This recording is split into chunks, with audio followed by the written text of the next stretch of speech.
Good morning, Southwest Florida. I'm Bri Walling. This Naples Herald Morning Report is sponsored by our friends at Fusillo Kia of Cape Coral.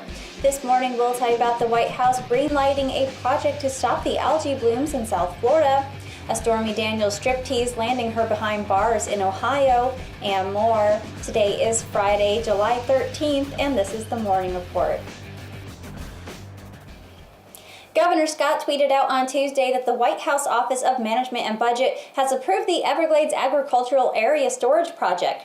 The reservoir and stormwater treatment area will be located south of Lake Okeechobee and will be used to hold excess water in the rainy season and will be designated to hold at least 240,000 acre-feet of water. The reservoir would greatly reduce the need for freshwater releases down the Caloosahatchee and St. Lucie rivers to keep the lake at a manageable level. Recently, the volume of the releases has disrupted the balance of water in estuaries downstream and has caused the rapid growth of blue-green algae blooms in Southwest Florida. The estimated cost of the entire water management project would be around $3.33 billion.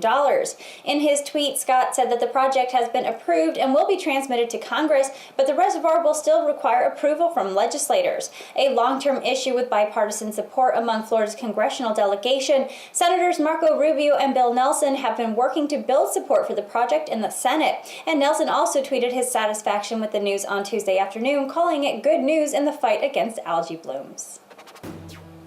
A 24-year-old man has received a life sentence for murder committed behind a Fort Myers gas station in August of 2016.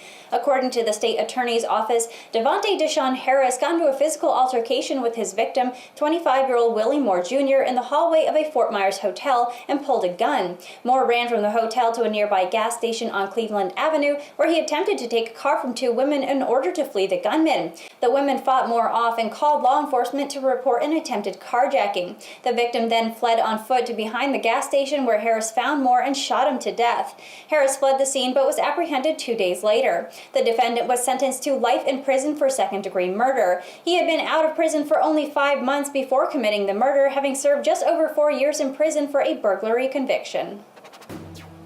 Stormy Daniels was arrested at an Ohio strip club and accused of letting patrons touch her in violation of a state law, and her attorney said Thursday that she was set up in a sting operation. While Daniels was performing Wednesday night at Sirens, a strip club in Columbus, some patrons touched her in a non-sexual way, according to her lawyer, Michael Avenatti. He told MSNBC later Thursday that police had prepared a sting operation with multiple officers and said female undercover officers approached Daniels and asked if they can place their face between her breasts. He said it was an absurd use of law enforcement resources.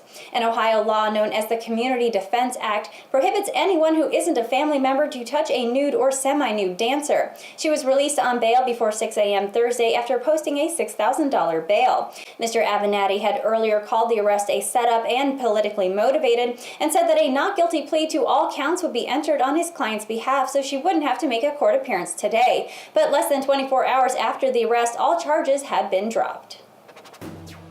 And that was a Morning Report for today. I'm Bri Walling. The Morning Report airs Monday through Friday at 9 a.m. right here at naplesherald.com. And don't forget to check out our lunch break that also airs Monday through Friday at 12 p.m. Thank you for watching.